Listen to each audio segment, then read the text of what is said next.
Hello, best of your listeners, and welcome to the best real estate investing advice ever show. I'm Theo Hicks, and we're back, Travis, for the Actively Passive Investing show. So, Travis, how you doing today? Doing great. Excited to be here. Got a fun topic. We do. So, we're going to talk about reading today and how that can obviously help you in your investing business. But we're going to go over a tip, a technique that Travis has for how to read more books every single year.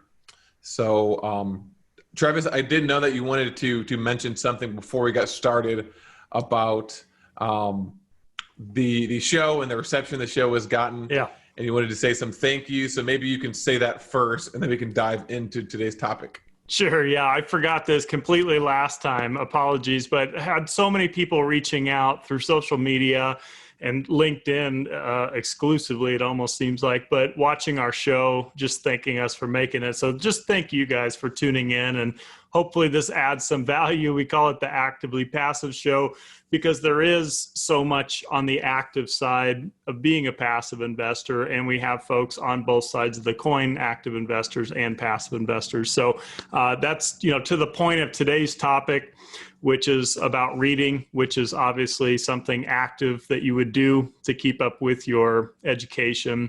Hopefully giving you some tips and tricks to make that an easier process, a quicker process, a more efficient process, and maybe point out a couple things you haven't heard before. I know Theo's got some really cool thoughts and insights here on kind of what methods he uses, and then I do as well. So between the two of us, maybe you can find a couple things that'll help cut the learning curve for you. So, yes, exactly. So so let's go over your strategy first.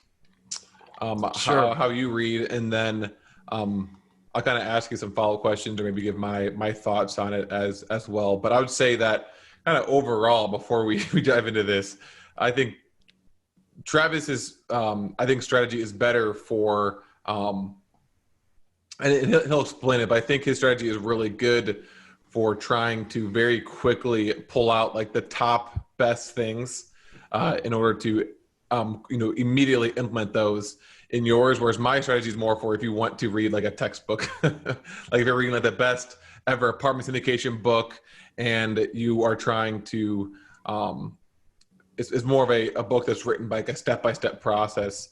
Yeah. So I guess the reason I'm saying that because our strategies are completely different, but the point is that both are helpful based off of what you're actually trying to accomplish and what types of books you are reading. And you mentioned that in the article.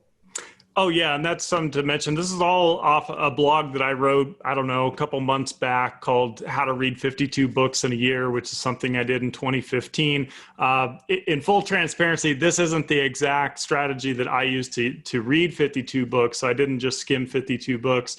As we're kind of going to cover today, more or less how to get through a book, let's say in an hour, just to put a time frame to it. That's actually not what I did then, but it's what I do since, because it was just information overload that year. I had incredible amounts of information being poured at me like a fire hose. But for anyone that's familiar with the cone of learning, you've probably seen a diagram. It looks like the food pyramid. I think it was, what's his name? Edgar Dale, I think was his name, that came up with this. And it's basically how much information we can retain as humans based on what method we're consuming the information. So for example, for reading, statistically, we're only going to retain about 10% of what we read. So this is just a method to make that percentage jump a little higher and to cut that time commitment. If it takes you a month or 2 or 3 to get through a book, as I said, this is a way to kind of take 1 hour and get the majority of what the book is trying to tell you. But to your point, Theo, yeah, even my strategy here, this strategy is really non-fiction stuff. It's self-help, it's how-to books, it's things like that. But anything that's going to follow a chronological order, or it's going to be like in story format, this is not going to be a good strategy for books like that. But just to lay that out there. Yeah, and it's Edgar Dale's cone of There you go. experience, EDGAR. And it's a pyramid, and I found a really nice picture. It's the green pyramid. It has the different types of way you can consume content, and then it has the percentage of I guess information retained based off of whatever you're doing. So I never heard this before. Interesting. Oh, really? Okay. Yeah. It's the book I'm going to talk about as my example is a Robert Kiyosaki book. And so I think that's where I probably picked up on that for the first time was through him. But yeah, just to give simple, I don't have it in front of me. I forget what they are, but I know 10% is reading. And I think it's like, I don't 20% know, 30 of what you hear, 30% of what you see, 50% of what you see and hear, 70% of what you say and write, and then 90% of what you do. Exactly. So, and we'll get to hopefully more to that like 50 to 70% range, and I'll show you how to do that.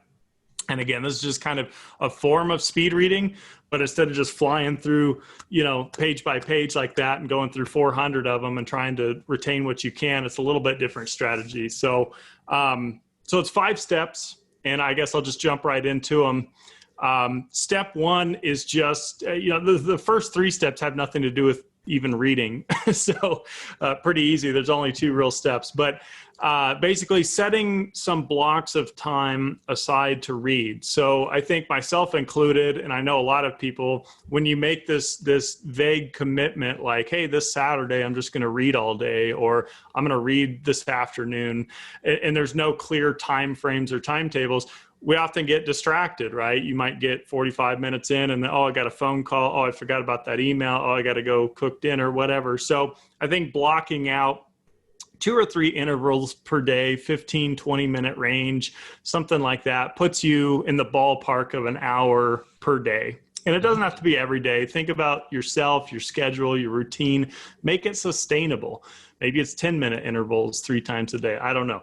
Morning, evening, night, whatever works. So that's step 1. Step 2 is just decide ahead of time on what you want your outcome to be for the book that you're reading. That's really important. I don't think a lot of people do that. But this book here that I'm going to use as my example is called Second Chance. Robert Kiyosaki came out several years back, author of Rich Dad, Poor Dad. And so Second Chance, what comes to mind if I knew nothing about this book is just, let's say I lost a lot of money in the last recession or the downturn, or maybe I made some financial mistakes in my life previously. And this is what I get from this is, well, here's a second chance to think differently about it, or to come back stronger, or try something new or different. So that would be my outcome. I want to learn how, I can have a second chance, financially speaking. So, and then that's step 2. Step 3 would be just using, we talked about this before the show, bookmarks, sticky notes. I've got all kinds of colors and types and sizes. I mean, it's whatever works for you. But the point is you want to highlight sections that are easy to find, like key concepts, topics, things that really stood out, things that were really helpful. And when you put this book away back to your shelf, you have these tabs so that, again, back to the cone of learning, we only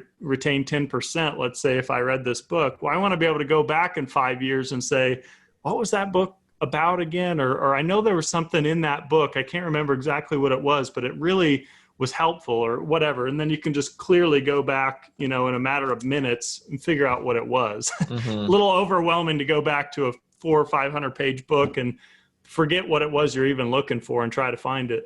So you pretty much just have to reread it. So that would be step 3, is basically just simple organization. So 1, 2, and 3 is just kind of prep work, right? So to jump into it, this is what I do to get through a book in roughly an hour, depending on the book, obviously, and the size and the chapter lengths and all that. Step 4 is read the front cover, the subtext, For Your Money, Your Life, In Our World, Kiyosaki, Second Chance, yada, yada. The back's actually got quite a bit on here. So it says the past, the present, the future. You will learn how we got into this financial crisis and what we can learn from the past. The present is learning from the past. You'll have the opportunity to make new decisions from the present for a better and brighter financial future. And then the future, you will learn how to guide yourself and your loved ones through this growing financial crisis. So that's just one small section, but this kind of gives you clearly what this book is about, some things to think about. You may even need to use that to go back to step 2, which is defining your outcome. Then a lot of books have a jacket. There'll be some text in here. This one doesn't have it, but definitely read that after you read the front and back cover, the inside jacket there. And then read this one has a dedication. That'd be fine to read that. I was really thinking about more the introduction. Definitely read the introduction. This book only has literally like a 1-page introduction, so that's really short. And, there it is. Yeah, so basically the foreword, the introduction, and the jacket, right? So and then we're going to jump right into chapter 1, okay? And this is all step 4, okay? So the jacket covers, introduction, dedication, chapter 1. And so most books are going to kind of just lay out the land for you in chapter 1. It's usually a pretty lengthy chapter, and it's just the core concept. This is what this book is about. This is why I wrote it. They're making the case for what it is, right? So it's going to have kind of the meat of what this book's all about. Now, so far we haven't done much different from reading any other book like we've all learned in school and done our whole lives. Here's where it changes though. Step 5, the last step, you're going to skip all the way to the last chapter in the book for the same purposes as I just pointed out for chapter 1. Often in the last chapter, there's going to be a really detailed recap. Okay, this is what we learned in the book. This is kind of what we studied. These were some of the key takeaways. This is more or less what the conclusion is, right? So again, just painting the big picture. And then this book, I think, even has, final thoughts? So definitely check that out. But you can see in here, this is all part of the last chapter. It says right here, here's a few ideas as you consider your second chance on what this could mean for your life, your spirit, your family, your future. 1, 2, 3. So it's just recapping the book, right, to give you the most out of this. And a lot of people are, phased out in the middle anyway, right? We're not going to retain a lot of that. So this is just getting right to the point, highlighting, bookmarking, taking notes, all that good stuff. Then here's the very last step that you do. Go all the way back to the table of contents in the book. And here's the key. Find 1 or 2, maybe 3 at the most, depending on how much you love the book at this point, chapters that you actually want to read that are going to help you accomplish your outcome or your goal, right? So just skimming through here, I would probably read The Next Crash, chapter 5, because I want to know thoughts on what is this crash? What are you talking about? What does that mean for me? And what else would I read? Chapter 13, The Opposite of Get Out of Debt. That sounds interesting because you would think you'd want to get out of debt. So what does he mean by the opposite of that? So those would be probably 2 takeaways that or 2 chapters that I would focus on. And from there, literally, you're going to be so much more organized than most people who read. You're going to have things that you can reference and go back to. And of course, you can read the full book if you're really that into it and you love it. But the concept here is, you put 5 books on your table and that's overwhelming sometimes. You think, God, that's going to take me a year to get through all that. And here's a way to do that in a week. You can just blow through them and then maybe pick the favorite one out of those 5 and say, man, that one seemed really interesting from what I read. I'd like to finish it. Mm-hmm. And then double down on that one. And maybe one of them you skim like this for an hour and you go, yeah, it's kind of crap. I don't think I'm going to learn much from that book. And that's the point, right? Don't waste your time, value your time. And so that's kind of the strategy, to get through a book a lot quicker instead of the traditional speed read, which is reading super fast and trying to comprehend that. I'm not good at that. I've taken courses on it and I just struggle with it. So this is a way to retain more. And to your point earlier, Theo, with that cone of learning, I think you said 70% is right.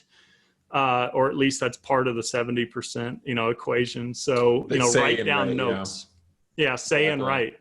Well, so say it to somebody else that, after you read the book. Exactly. Recite your bullet points to someone. Now you're all the way to 70% instead of 10. So something to think about, but that's my strategy in a nutshell. Yeah, no, yeah. Thanks for sharing that.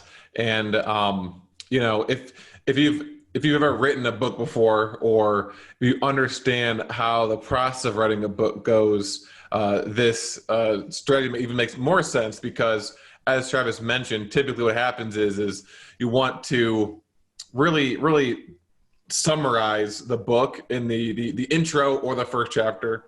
So obviously in that book Travis was talking about, it wasn't summarized in the intro, it was summarized in the first chapter. And so basically, usually don't write the intro until after you write the entire book. And then, if the intro is 20 paragraphs, is one paragraph per chapter. And so you could even use the intro to say, okay, well, in paragraph 15, it talks about something very, very interesting. And then you go to the table of contents and says, oh, this is talking about, chapter 15 is talking about that particular paragraph in the intro. So you can read that too. But obviously you get that from the table of from reading the first chapter, reading the intro. But something else too is a lot of the middle parts of the books is what authors do is they'll have per chapter, maybe it'll be one particular concept they're trying to get across, and then so they'll say that concept in the intro and in the beginning of the chapter, and then they'll have 20 or 30 pages going into more detail and giving examples. Which is obviously good to read sometimes, but really, if all you want is the concept, then you don't even need to read that chapter in general. And then one other thing too that I thought about as you were talking was, I remember I think his name is Ty Lopez. He talks about how he reads a book every day, and so his strategy, from what I remember, I watched this video years ago, is he just downloads like the Spark Notes and basically reads the Spark Notes of that book. And then that's how he gets all the info. Now, the only issue with doing that is you're going to be getting a summary on maybe a real estate book or a self-help book that's not written by someone who specializes in that. So they might have missed something. So I think Travis's strategy is a lot better because you won't miss the important things. Then the one thing I want to mention before I talked about kind of like what I do really quickly is kind of going back, taking a step back and asking yourself, like, how do I know what books to actually read, right? Because there's thousands, there's millions of books out there. Yep. And, if you don't have a lot of time to read, obviously this strategy would help, but if you even have less time, and you want to make sure that every book you read is completely worth it, then, just make sure you're getting your book recommendations from someone who's at where you want to be.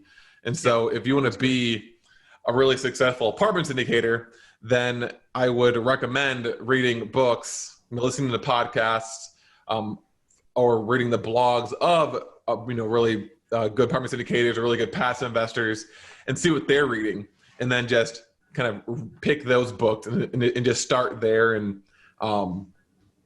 that's a lot better than going to a kind of a random top book list online, or following the recommendations on Amazon or something. So that's how I pick books that I want to read, is that people who have information that I want or are at where I want to be, and they have a recommended book list, I'll read that and only that. And then once I go through that, I can move out somewhere else. That's like one of the most common questions I think I'm asked when I'm a guest on podcasts. What's your favorite book or your top 3 books that have changed your life, things like that. That's a great source, to get that information. Again, if you want to be a passive investor, go listen to a podcast with passive investors, see what they say about books. Great point. I love it. Exactly. And so just really quickly, what I do is kind of similar, but so usually whenever I read books, I go in like a lot of detail, like a crazy person. So this strategy is more for if you let's say you follow Travis's strategy and you find that one book that you want to read through fully. And so again, I'd never heard of this Edgar Dale's Cone of Experience before, but he says that the best way to retain knowledge is to actually do it, like act on that knowledge. And then before that is to say and to write it. And so literally what I'll do is I'll read the book, and then while I'm reading it, I will underline, highlight things that are important. And on each page, I'll just make maybe a statement or two to on what concept is being talked about or whatever. And so I'll read the entire book that way, and then I'll go back through and I'll look at the words I had at the top of each page, and then for each chapter, it kind of depends on the like how detailed the book is, but maybe for each chapter, you take a Post-it note and you put it at the front of the chapter, and then you write your notes on that chapter, right? It could either be, very detailed, or it could just be kind of bullet point form. And then you do that for each chapter. And then, you can stop there. I don't stop there. I go further than that. But if you stop there, then you go back through your book, and like Travis has those little notes at the top for you. You don't have to open the book again if you don't want to. You can just say, okay, you can just quickly read through the 10 Post-it notes in 5 minutes. And so 5 years later, you want to go back to the book and remember what you learned. All you need to do is just read these 5 bullet points as opposed to reading the 300-page book again. And so that's kind of you take care of the reading part, and you take care of the writing part. And then if you want to go even above and beyond that, you can write like maybe like a page worth in Microsoft Word of kind of summarizing the chapter after you've read that chapter, or kind of later. Or even better, you, as Travis said, you can say it out loud. And so usually when I read a book, I'll annoy my wife by, on our walks, I'll start talking about the concepts that I learned in that book to her, and she'll ask questions, and it makes you think about it more. Or you can turn it into like a thought leadership platform where you can talk to, listeners about what you learned. And so not only are you obviously helping other people, adding value to their lives, but you're also helping retain that knowledge even more. Because as he says in here, the best way is to perform a presentation on the information that you learned. So this is design, perform a presentation. And so you read a book, you take your notes, and then you do a presentation on that book for, say, an hour. Even if you don't even record it, right? It'd be good to record it and post it, but you don't have to. You can just say it out loud in your office to yourself. And, that way you'll retain that knowledge, as he says here, 90%, as opposed to just reading it and that's it. Exactly. Yep. That's something I just started doing too. Just these relevant book reviews to the industry that we're in, multifamily. I did one last week on the hands-off investor, and it really helped. I just finished up that book, and for reasons that we're talking about, I wanted to really sink the point home of what that book was about and recap it. So I did make a video, I did record it, I did post it, but I don't know how many of those I'll do. But, one, it helps other people. Instead of what we're talking about, reading a book in an hour, maybe they can watch a 10-minute video and get the gist of it. But 2, it helped me remember some key concepts. So whatever works for you, like I said earlier before we started this, whether it's not about my method versus your method versus anybody's method, just do what works for you. But don't waste your time reading a book that's not giving you any value, or super long book that, you're already 6 hours in and you can only say one thing about it. This is just a point to almost like vet books out too. The most time you're going to risk is an hour. And if it's junk, you just quit. And if it's great, then you saved a month, whatever. So it's kind of a win-win. Yeah, it's definitely a really good vetting process. And kind of, again, going back to this pyramid and the experience of writing a book, right? Like I've or when you're writing blog posts or whatever, you'd be surprised by how much more you retain information when you write it, right? Someone could say something, and you might remember a blog post you wrote 5 years ago about that topic that you spent, 5-6 hours writing. And so, I think that if you truly want to kind of retain that information, once you identify it using Travis's strategy, you need to in some form do this, perform a presentation, whether it's writing it or saying it out loud, if you truly want to retain it, and be able to have it kind of naturally come up whenever you see something that might be relevant.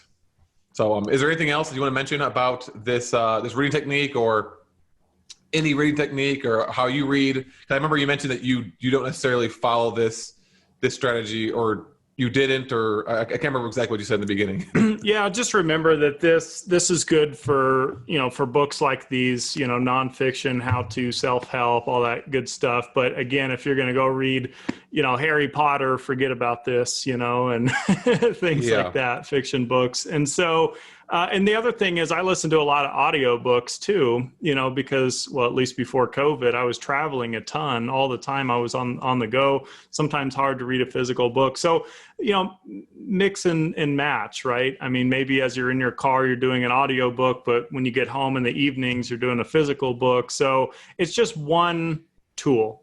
I'm all about just sharing helpful, like, knowledge hacks and tools and things like that. So try it out. I mean, that's the best thing you can do for yourself. Go grab a book, a nonfiction how-to self-help book, and just try it. Try it for yourself and see what you think after an hour of that. And then take a book maybe that you've read previously where you didn't do this. You just read it front to back 3 years ago. How much do you remember about that book? What could you tell somebody? Could you teach a 20-minute presentation on it? And just see if it helps. That's all I can really say. Yes, and I would summarize and say, when it comes to reading, I think it's quality over quantity. So it's much better to read one, fantastic book that you get 52 takeaways than to read 52 books that you get one takeaway from. I can attest to that. So if you want to read this blog post in full, it's a really well written blog post. It gives case studies of some very successful people and how many books they read and their thoughts on reading, and then it has the step-by-step process and how you benefit. It's called A Life-Changing Technique: How to Read 52 Books a Year by Travis Watts. This one's on a bigger pocket, but I think it's on the Joe Fairless website as well. So Travis, thanks again for joining us. I always enjoy these. And best of listeners, thank you for listening as well. Go out there and read your book today in 1 hour, and have a best ever day. And we'll talk to you tomorrow. All right. Likewise. Thanks, Theo. And thank you guys so much for listening and tuning in.